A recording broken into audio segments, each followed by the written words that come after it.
Tomorrow marks 1 month since one of the deadliest school shootings in U.S. history. On February 14th, Valentine's Day, police say a gunman opened fire inside Marjorie Stoneman Douglas High School in Parkland, Florida. 17 people were shot and killed, and several others were injured. Well, today, prosecutors announced they plan to seek the death penalty against the accused gunman, 19-year-old Nicholas Cruz. He faces 17 counts of premeditated first-degree murder, 17 counts as well of attempted murder. Prosecutors call the shooting especially heinous, atrocious, and cruel.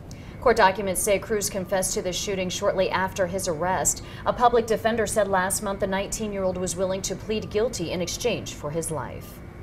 Well, in response to last month's shooting, thousands of students across the United States plan to stage walkouts tomorrow to protest gun violence. Organizers say nearly 3,000 walkouts are set from the elementary right up to the college level. Some students observed the walkout last week before spring break, saying it had to be during classes to be effective. New at 11, Elizabeth Kubel found a Tri-City school district that's making plans to observe the day tomorrow. Josh, Sarah, the National Coordinated Walkout was organized by Empower, the youth branch of the Women's March, which brought thousands to Washington, D.C. last year. Now, this is the group's website. They're urging students to leave class at 10 in the morning for 17 minutes, 1 minute for each victim in the Florida shooting. Now, I talked with Kingsport City School officials today who tell me they're planning to hold their own activities in place of the walkout. A month after Parkland, a national movement led by students. We can't just keep letting this happen.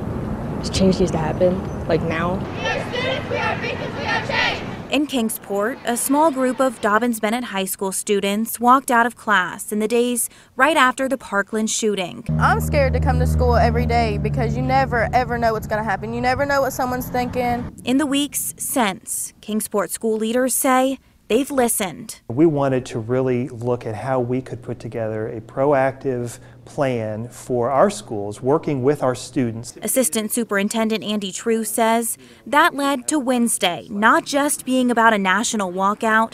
In Kingsport, it's Safe Schools Day, a day to honor the lost. We're asking and encouraging everyone across the district to wear the school colors of Marjorie Stoneman. And a day for schools to tackle safety. We have some schools that are going to do some writing to write legislators about things that they believe about when it comes to school safety and ways that they might have suggestions about ways schools could be safer. We have some schools that are really going to talk about procedures and processes that are in place in the schools. At the end of the day in Kingsport, True said the goal of Safe Schools Day is clear. Think about what can we do as a school community that allows students to have a voice and have ownership in the process and move our whole community forward in a way that takes us to a better place when it comes to school safety.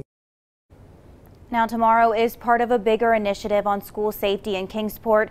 The district is in the midst of forming a school safety task force to take a deeper look at policies and procedures and to communicate that to every student and parent.